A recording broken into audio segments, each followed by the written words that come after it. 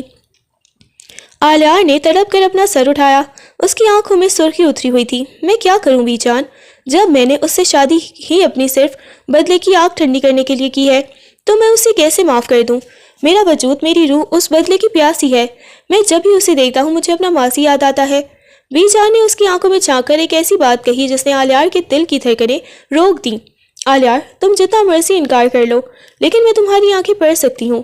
تم مجھ سے محبت کرتے ہو نا؟ جتنا تم اس کے بارے میں سوچتے ہو، جتنی تکلیف تم نے اسے پانے کے لیے خود کو دی ہے، وہ صرف نفرت نہیں ہو سکتی۔ تمہاری یہ بے چینی بتا رہی ہے کہ تمہارے دل کے کسی کونے میں اس کے لیے وہ جگہ بن چکی ہے جسے تم خود بھی تسلیم کرنے سے ڈر رہے ہو۔ آلیار ایک دم ساکت ہو گیا۔ اس نے جھٹکے سے اپنا ہاتھ وی جان کی گرفت سے چھڑایا اور کھڑا ہو گیا۔ محبت اس لڑکی سے کبھی نہیں وی جان، وہ صرف ایک ذریعہ ہے میرے بدلے کا۔ وہ تیزی سے کمرے سے باہر نکل گیا، مگر بی جان کے الفاظ اس کے ذہن میں ہتھوڑوں کی طرح بج رہے تھے۔ اسے سمجھ نہیں آ رہا تھا کہ وہ ماہم سے نفرت کر رہا ہے یا اس کی نڈر شخصیت اسے اپنے سحر میں جکڑ چکی ہے۔ ساری رات ماہم کی آنکھیں برستی رہیں، آنسو نے اس کے سرخروسی جوڑے کو بھگو دیا تھا، مگر جیسے ہی صبح کی پہلی کرن کمرے میں داخل ہوئی، اس کے اندر کی وہ نڈر اور شرارتی لڑکی پھر سے جاگ اٹھی۔ اس نے اپنے دوپٹے کے پلو سے بے دردی سے اپنے آنسو صاف کیے اور خود کو آئینے میں دیکھ کر ایک عزم کیا کہ وہ رو کر اس مغرور خانزادہ کی جیت کا جشن نہیں منانے دے گی۔ کچھ دیر بعد تالے کے کھلنے کی آواز آئی اور آلیار، جو رات بھر بی جان کے الفاظ کی وجہ سے بے چین رہا تھا، کمرے میں داخل ہوا۔ اس کے چہرے پر وہی مصنوعی سختی تھی، مگر آنکھوں کے گرد سیاہ حلقے بتا رہے تھے کہ وہ بھی سو نہیں سکا۔ اس نے باہر کو بیڈ پر پرسکون بیٹھے دیکھا تو تجزیہ لہجے میں بولا، واہ، مجھے لگا تھا یہاں آنسوؤں کا دریا بہہ رہا ہوگا، مگر تم تو ایسے بیٹھی ہو جیسے کسی پکنک کی تیاری کر رہی ہو۔ لگتا ہے تمہارے باپ نے تمہیں صرف تھپڑ مارنا نہیں بلکہ بے شرمی بھی اچھی طرح سکھائی ہے۔ ماہم نے ایک دم کھڑے ہو کر اسے تیکھی نظروں سے دیکھا اور تڑاق سے جواب دیا، اور لگتا ہے آپ کی دادی نے آپ کو شرافت سکھانے کی بہت کوشش کی، مگر خون ہی خراب تھا تو وہ کیا کرتی؟ آپ کا چہرہ بتا رہا ہے کہ رات بھر کسی جن نے آپ کی پٹائی کی ہے، ورنہ اتنے بڑے خانزادہ کے چہرے پر اتنی بارہ کیوں بچ رہے ہوتے؟ آلیار کا پارا ایک دم شوٹ کر گیا۔ تمہاری زبان بہت زیادہ چلنے لگی ہے ماہم ملک، اسے لگام دینا مجھے اچھی طرح آتا ہے۔ وہ غصے میں اس کی طرف بڑھا، مگر ماہم بھی پیچھے ہٹنے والوں میں سے نہیں تھی۔ اس نے چیلنج بھری نظروں سے اسے دیکھا، لگام تو گھوڑوں کو دی جاتی ہے آلیار خان، اور میں کوئی پالتو جانور نہیں ہوں۔ بات بڑھتے بڑھتے ہاتھا پائی تک پہنچ گئی۔ آلیار نے جیسے ہی اسے اپنے بازو سے پکڑ کر جھڑکنا چاہا، ماہم نے آؤ دیکھا نہ تاؤ اپنی پوری طاقت سے اچھل کر آلیار کے گھنے بالوں کو اپنی دونوں مٹھیوں میں جکڑ لیا اور انہیں بے دردی سے کھینچنے لگی۔ چھوڑو میرے بال، بدتمیز لڑکی، کیا کہہ رہی ہو؟ آلیار درد اور حیرت کے مارے چلایا۔ وہ اس اچانک حملے کے لیے تیار نہیں تھا۔ نہیں چھوڑوں گی، بڑے آئے مجھے اوقات یاد دلانے والے۔ اب میں تمہیں بتاتی ہوں کہ جنگلی بلی جب اپنے پر آتی ہے تو کیا کرتی ہے۔ ماہم نے اس کے بال مزید زور سے کھینچے۔ آلیار نے تڑپ کر اس کی کلائیاں پکڑی تاکہ اپنی جان چھڑوا سکے۔ چھوڑو میرے بال، تم پاگل ہو گئی ہو، اے جنگلی بلی، میرے بال چھوڑو نا، ورنہ کیا؟ ماہم نے اسے گھسیٹتے ہوئے کہا۔ شکل دیکھی ہے اپنی، بڑے خانزادہ بنے پھرتے ہیں اور ایک لڑکی سے اپنے بال نہیں چھڑا پا رہے۔ آلیار کو سمجھ نہیں آ رہا تھا کہ وہ ہنسے یا روئے۔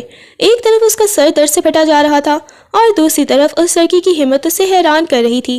اس نے جھٹکے سے اسے دیوار کے ساتھ لگایا، مگر ماہم بھی اب بھی اس کے بالوں کا ایک گچھا مٹھی میں دبا کر رکھا تھا۔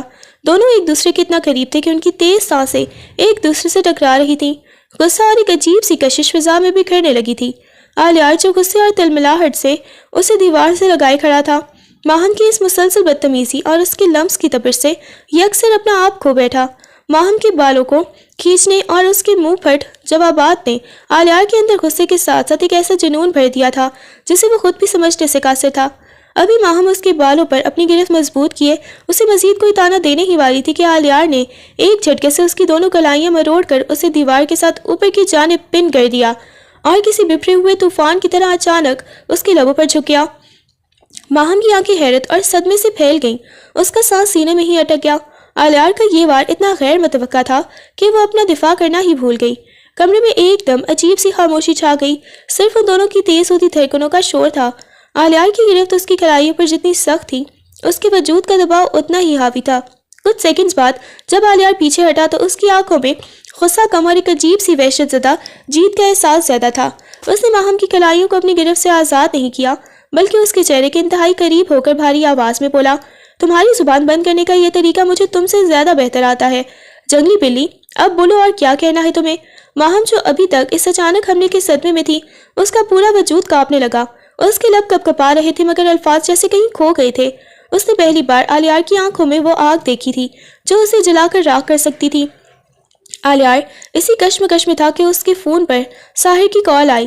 ساحر نے وہی معلومات ڈھونڈ نکالی تھی جن کا آلیار کو انتظار تھا، اس کے دوست اور ان جاسوسوں نے جنہیں انہیں ماہم کے خاندان کی حقیقت جاننے پر لگایا تھا، ایک ایسی رپورٹ پیش کی جس نے آلیار کے پیروں تلے سے زمین نکال دی۔ معلوم ہوا کہ 20 سال پہلے جو کچھ ہوا تھا اس میں ماہم کے بابا براہ راست قصوروار نہیں تھے، بلکہ انہیں حالات کی سنگینی اور کسی تیسرے بہرے کے ذریعے اس کھیل میں گھسیٹا گیا تھا۔ ماہم کے بابا کی خاموشی بزدلی نہیں بلکہ اپنی بیٹی کی زندگی بچانے کی ایک ناکام کوشش تھی۔ یہ سب جان کر آلیار کے اندر ایک پل کے لیے شدید شرمندگی کی لہر دوڑی۔ اسے احساس ہوا کہ اس نے ایک بے قصور لڑکی کو اپنے انتقام کی آگ میں جھونک دیا ہے، مگر آلیار خانزادہ اپنی انا کا اسیر تھا، وہ اتنی جلدی اپنی شکست تسلیم کرنے والا نہیں تھا۔ اس نے فیصلہ کیا کہ وہ حقیقت جاننے کے باوجود اپنی انا کو ٹھیس نہیں پہنچنے دے گا۔ اس کا رویہ حویلی کے باقی افراد اور ماہم کے گھر والوں کے ساتھ اچانک بدل گیا۔ اس نے ماہم کے بابا سے جا کر خاموشی میں معافی بھی مانگ لی اور ان کا تمام قرض ختم کر دیا، جسے دیکھ کر سب حیران رہ گئے کہ یہ مغرور شخص اتنا نرم کیسا ہو گیا۔ لیکن جہاں بات ماہم کی آتی، آلیار کا ڈرامہ وہیں سے شروع ہو جاتا۔ وہ سب کے سامنے تو نارمل رہتا مگر تنہائی میں ماہم کے ساتھ وہی پرانا سخت اور طنزیہ رویہ برقرار رکھتا۔ حالانکہ حقیقت یہ تھی کہ اب وہ ماہم کی ہمت اور اس کی شخصیت کے سحر میں مکمل گرفتار ہو چکا تھا۔ اسے ماہم سے سچی محبت ہو چکی تھی، مگر وہ اسے جتانا نہیں چاہتا تھا۔ وہ جان بوجھ کر اس سے لڑتا، اسے تنگ کرتا اور طنز کے تیر برساتا تاکہ ماہم کو یہ پتہ نہ چل سکے کہ اب وہ اس کا قیدی بن چکا ہے۔ کمرے میں جب وہ دوبارہ داخل ہوا تو اس کے چہرے پر وہی مصنوعی سختی تھی۔ تمہیں کیا لگا کہ سچ جان کر میں تمہیں چھوڑ دوں گا؟ تم ابھی میری قیدی ہو، بس اب زنجیریں تھوڑی ریشمی ہوں گی، اس نے ماہم کی آنکھوں میں جھانک کر کہا، جبکہ اس کا دل پکار رہا تھا کہ وہ اسے اپنی باہوں میں بھر کر سب کچھ سچ سچ بتا دے۔ رات کی سیاہی جب حویلی پر چھائی تو کمرے کا تناؤ ایک بار پھر عروج پر تھا۔ ماہم نے بیڈ کے درمیان تکیوں کی ایک اونچی دیوار کھڑی کر دی تھی جسے وہ آلیار سے اپنا تحفظ کر رہی ہو۔ آلیار کمرے میں داخل ہوا تو اس کی نظر اس تکیہ دیوار پر پڑی۔ اس کے اندر چھپی محبت اور اشتعال نے ایک ساتھ سر اٹھایا۔ اس نے جھپٹ کر وہ تکیے اٹھائے اور پوری قوت سے فرش پر پٹک دیے۔ یہ فضول ڈرامہ کیا ہے ماہم؟ یہ دیواریں کھڑی کر کے تم کیا ثابت کرنا چاہتی ہو؟ آلیار نے گرج کر پوچھا۔ ماہم نے بھی تڑک کر جواب دیا، ثابت یہ کرنا چاہتی ہوں کہ میں آپ کو اپنا شوہر نہیں مانتی۔ آپ نے مجھے خریدا ہے، میرا سودا کیا ہے، تو پھر یہ غربت کیسی؟ آپ کون سا مجھے اپنی بیوی مانتے ہیں؟ آپ کے لیے تو میں صرف ایک انتقام کا ایک ذریعہ ہوں نا۔ آلیار کا غصہ اب جنون میں بدل رہا تھا۔ اس نے بیڈ پر پڑا آخری تکیہ اتنے زور سے کھینچا کہ اس کا غلاف چاک ہو گیا اور اندر سے سفید روئی کے گالے پورے کمرے میں برف باری کی طرح اڑنے لگے۔ تمہیں لگتا ہے کہ تم مجھے دور رکھ سکو گی؟ اس نے تکیہ دور پھینکا اور ماہم کی طرف بڑھا۔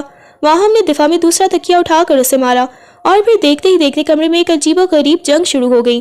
دونوں ایک دوسرے پر تکیے برسا رہے تھے، روئی کے گالے ان کے بالوں اور کپڑوں پہ جم رہے تھے اور اس لڑائی میں غصہ کہیں پیچھے رہ گیا اور جذبات حاوی ہونے لگے۔ اگلے ہی لمحے آلیار نے ماہم کی کلائیوں کو جکڑا اور اسے ایک جھٹکے سے بیڈ پر گراتے ہوئے خود اس کے اوپر آ گیا۔ ماہم کا سانس پھول رہا تھا، اس کے گال تمتما رہے تھے اور آنکھوں میں اب وہ پرانی نفرت نہیں بلکہ ایک عجیب سی بے بسی تھی۔ آلیار نے اپنی گرفت نرم کی اور اس کے چہرے کے اس قدر قریب ہوا کہ ان کے لبوں کا فاصلہ مٹ گیا۔ میں نے تمہیں اپنی بیوی نہیں مانا۔ آلیار کی آواز اب سرگوشی بن چکی تھی جس میں بے پناہ تڑپ تھی۔ کاش تم میرے سینے میں جھانک کر دیکھ سکتی ماہم، یہ سارا غصہ، یہ ساری سختی صرف اس لیے ہے کہ میں خود سے لڑتا تھا۔ میں اس سچائی سے بھاگ رہا تھا کہ میں تمہاری ایک ادا کے اسیر نہ ہو جاؤں۔ تم وہ جنگلی بلی ہو جس نے اس شکاری کو ہی اپنی قید میں بنا لیا ہے۔ اس نے اپنی پیشانی ماہم کی پیشانی سے ٹکا دی۔ میں تم سے محبت کرتا ہوں ماہم، اتنی شدت سے کہ اب میرا انتقام بھی تمہاری ایک مسکراہٹ پر قربان ہونے کو تیار ہے۔ ماہم کی آنکھوں سے ایک آنسو ٹپک کر تکیے میں جذب ہو گیا۔ اسے آلیار کی آنکھوں میں وہ سچائی نظر آ رہی تھی جس کا اسے انتظار تھا۔ آلیار نے بہت دھیرے سے اس کے آنسو کو اپنے لبوں سے چنا اور پھر نہایت کوملتا اور جنون کے ساتھ اس کے لبوں پر اپنی محبت کی مہر ضبط کر دی۔ کمرے میں پھیلی روئی کے درمیان وہ دونوں اب اپنی اناؤں کی جنگ ہار کر ایک دوسرے کی محبت کی گرفت میں مکمل طور پر آ چکے تھے۔ یہ رات انتقام کی نہیں بلکہ ایک ایسی ادھوری کہانی کے مکمل ہونے کی تھی جس کی بنیاد نفرت پر رکھی گئی تھی، مگر انجام لازوال محبت پر ہوا۔